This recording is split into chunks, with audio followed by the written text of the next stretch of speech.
साथियों नमस्कार। पटना बिहार से मैं अमिताभ कुमार दास, आईपीएस 94 बैच, और आप देख रहे हैं मेरा अपना यूट्यूब चैनल दास बोले बिंदास। साथियों, इस चैनल में मैं आपको ऐसी जानकारियां भी देता हूं जिनको जानना जरूरी है, लेकिन जिनको ज़्यादातर लोग नहीं जानते। आज मैं आपको महान वैज्ञानिक चार्ल्स डार्विन की समुद्री यात्रा की कहानी सुनाऊंगा, जो किसी फिल्मी कहानी से कम नहीं है। इस वीडियो को आखिर तक दिल थाम कर देखिए। साथियों, चार्ल्स डार्विन जो थे, उनकी गिनती दुनिया के महानतम वैज्ञानिकों में की जाती है। उन्होंने विकासवाद का सिद्धांत बताया था दुनिया को, जिसको इंग्लिश में थियोरी ऑफ इवोल्यूशन कहते हैं। लेकिन ये विकासवाद का सिद्धांत चार्ल्स डार्विन ने रातों रात नहीं खोज लिया। इसके लिए उनको एक बहुत कठिन समुद्री यात्रा करनी पड़ी थी, जिसकी आज मैं बात करूंगा। ये जो चार्ल्स डार्विन थे, ये इंग्लैंड के रहने वाले थे, अंग्रेज थे, और इनके जो पिताजी थे वो चाहते थे कि ये किसी चर्च में पादरी बने, यानी प्रीस्ट बने। आप जानते हैं ईसाइयों का जो चर्च होता है, जिसको हिंदी में गिरजाघर कहते हैं, उसमें पुजारी होते हैं जो चर्च में प्रेयर करवाते हैं, प्रार्थना करवाते हैं। तो उनके पिता की बड़ी इच्छा थी कि मेरा बेटा किसी चर्च में प्रीस्ट बने। उनके पिता कुछ धार्मिक ख्यालातों के थे, लेकिन चार्ल्स डार्विन को चर्च में प्रार्थना कराने में रत्ती भर दिलचस्पी नहीं थी। उसके बाद उनके पिताजी ने उनको एक मेडिकल कॉलेज में भेज दिया डॉक्टर बनने के लिए। लेकिन जब चार्ल्स डार्विन को पता चला कि यहाँ पर मुर्दों की चीर फाड़ करनी पड़ेगी, तो वहां से भी डार्विन भागे। चार्ल्स डार्विन बहुत ही तेज थे और प्रकृति में यानी कुदरत में उनकी बहुत दिलचस्पी थी, खासकर पशुओं, पक्षियों, पौधों, पेड़ों, इन सब में।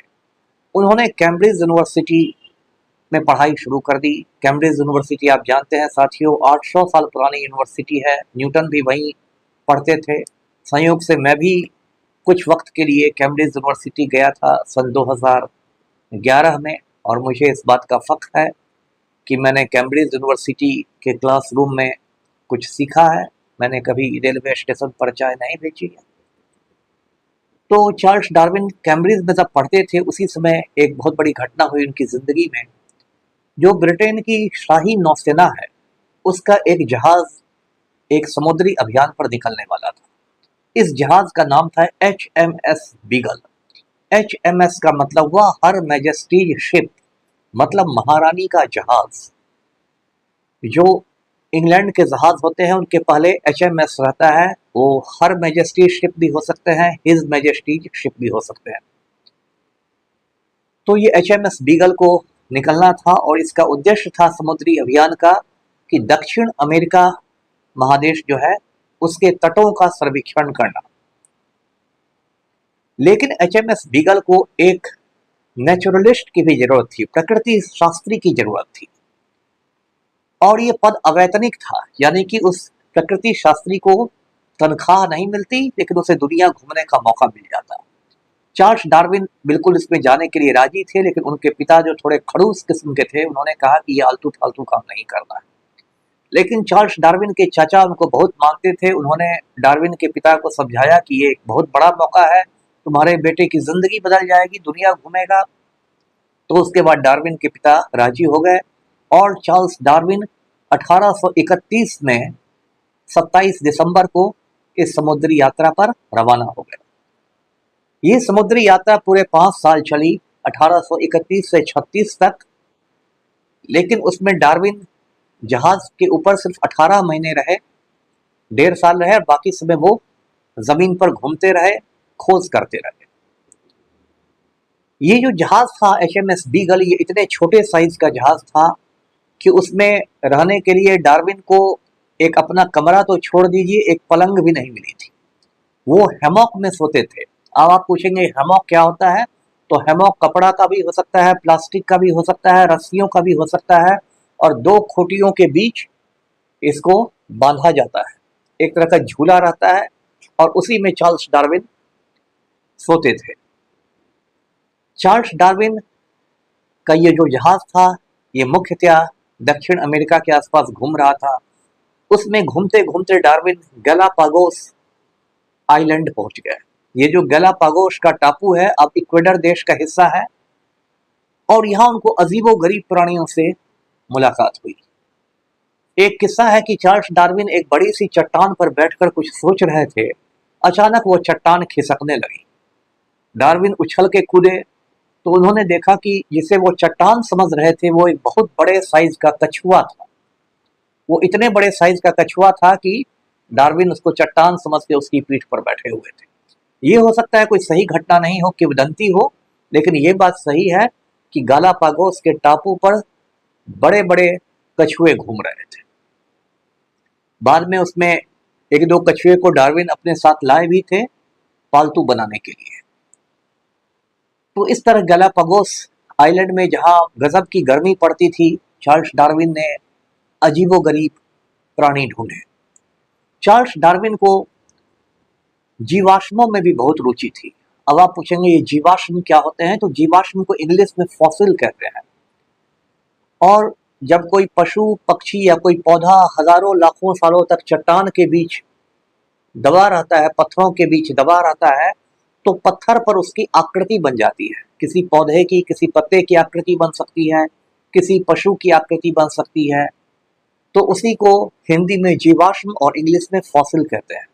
डार्विन ने अपनी यात्रा के दौरान ऐसे हजारों जीवाश्म इकट्ठे किए। डार्विन, मैंने बताया कि जहाज से उतरकर जंगलों और पहाड़ों में घूमते थे। वो दक्षिण अमेरिका की सबसे ऊंचे पहाड़ है एंडीज पहाड़, उस पर भी पहुंच गए। वहां भी उन्होंने अपनी खोज जारी रखी। वो जंगलों में चले गए और उन्होंने ये भी पाया कि दक्षिण अमेरिका में उस समय गुलामी प्रथा बहुत थी। मतलब जो अमीर लोग होते थे वो गरीब लोगों को गुलाम बना के रखते थे, और चूंकि चार्ल्स डार्विन एक मानवतावादी व्यक्ति थे तो उनको देखकर बहुत दुख हुआ कि उन गुलामों पर किस्म किस्म के जुल्म ढाए जाते थे। तो वो भी चार्ल्स डार्विन ने वहां देखा। चार्ल्स डार्विन जब उरुग्वे देश में गए तो वहां एक छोटी सी क्रांति में भी शामिल हो गए और उन्होंने क्रांतिकारियों के साथ जाकर एक किले पर कब्जा भी कर लिया। इसी तरह चार्ल्स डार्विन अलग अलग जगह घूमते रहे और वो डेली अपनी डायरी लिखते थे। साथियों, ये डायरी लिखना भी बहुत अच्छी आदत है। मैं खुद डेली डायरी लिखता हूँ। तो वो डेली अपनी डायरी लिखते थे और डायरी में लिखते थे क्या मिला, किस जगह गए, किस वक्त हुआ, कौन सा मैंने प्राणी इकट्ठा किया, कौन सा जीवाश्म मिला, कैसी हड्डी मिली, कौन सा सिंह मिला। और इस यात्रा के खत्म होते होते यानी 5 साल में उनके पास वो हजारों पन्नों की डायरी बन गई। जब चार्ल्स डार्विन 5 साल के बाद 1836 में इंग्लैंड लौटे तो उनके पास हजारों हजार पौधों के नमूने थे, पशुओं के नमूने, प्राणियों के नमूने, कुछ जिंदा जानवर, हजारों जीवाश्म, क्या नहीं था। अब उन्होंने सोचा कि इस पूरी चीज पर किताब लिखी जाए। उनके पिताजी भी काफी खुश हुए क्योंकि तब तक डार्विन ने काफी नाम कमा लिया था। लंदन के अखबारों में डार्विन के चर्चे थे। तो उनके पिताजी ने भी कहा बेटे को कि तुम्हें हर साल 600 पाउंड मैं तुम्हें दूंगा पॉकेट मनी, और तुम ये लिखो, एक इस पर पुस्तक लिखो। आप जानते हैं कि इंग्लैंड की करेंसी पाउंड होती है। तो चार्ल्स डार्विन एक मकान में रह के अपनी पूरी यात्रा के संस्मरण लिखने लगे, जो उन्होंने प्रकाशित भी करवाया। HMS बीगल में जो उन्होंने यात्रा की थी, उसके प्रकाशित करने के बाद पूरी दुनिया में तहलका मच गया। लोगों ने उंगलियां दबा ली दांतों तले कि ऐसी ऐसी चीजें चार्ल्स डार्विन ने देखी थी जो दुनिया वालों ने न कभी सुनी थी न कभी सोची थी। और उन्हीं तथ्यों के आधार पर चार्ल्स डार्विन ने विकासवाद का सिद्धांत बनाया, जिसे इंग्लिश में कहते हैं थियरी ऑफ इवोल्यूशन। और उन्होंने कहा कि विकासवाद होता है प्राकृतिक चयन से, यानी कि नेचुरल सिलेक्शन से। अब ये बहुत दिलचस्प चीज है। उसके पहले दुनिया वाले मानते थे, आज भी दुनिया में ज्यादातर लोग मानते हैं कि इस पूरी दुनिया को, पूरी सृष्टि को ईश्वर ने बनाया है और ये जो पूरी सृष्टि है ये ईश्वर का चमत्कार है। डार्विन ने कहा कि ये सब बकवास है, ईश्वर कुछ नहीं होता है ना, और चमत्कार उमत्कार कुछ नहीं है।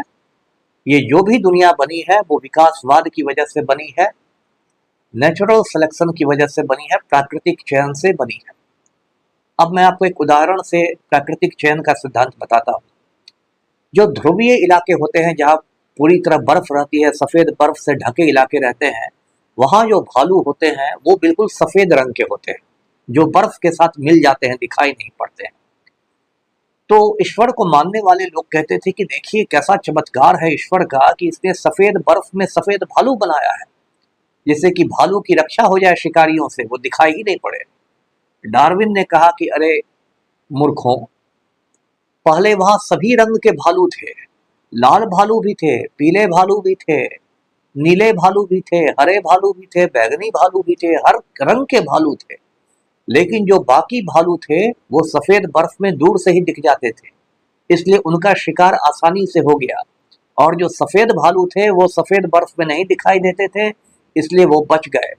और कालांतर में सैकड़ों सालों में, हजारों सालों में सिर्फ सफेद भालू रह गए ध्रुवीय इलाकों में, बाकी सारे रंगीन भालू मार दिए गए। तो ये नेचुरल सिलेक्शन है, प्रकृति ने इस तरह से चुना है। तो जैसा कि होता है, कोई भी जब आप प्रगतिशील बात करते हैं तो दुनिया के जो दकियानूस लोग होते हैं वो आपके पीछे पड़ जाते हैं।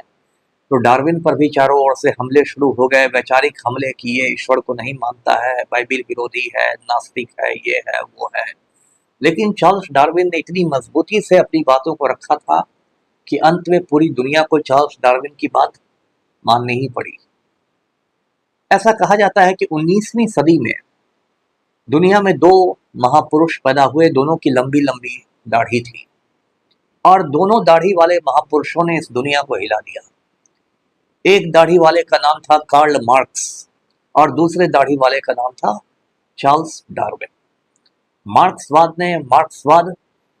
कार्ल मार्क्स ने मार्क्सवाद लाकर इस दुनिया को हिला दिया, इस दुनिया में एक वैचारिक क्रांति पैदा कर दी। और चार्ल्स डार्विन ने विकासवाद के सिद्धांत से ईश्वर के अस्तित्व को ही नकार दिया। साथियों, मैं आपको बताऊं, मैंने पहले भी बताया, मैं खुद घोर नास्तिक हूं। मैं एक ही पूजा करता हूं, वह है पेट पूजा। और मुझे नास्तिक बनाने में भी मेरे गुरुओं में से एक चार्ल्स डार्विन का बहुत बड़ा योगदान है। आप भी यदि चार्ल्स डार्विन की किताब पढ़ेंगे, उनके सिद्धांतों को पढ़ेंगे, तो आप समझेंगे कि ईश्वर जैसी कोई चीज़ होती नहीं है। ये सारी सृष्टि जो है वो विकासवाद से बनी है, इवोल्यूशन से बनी है।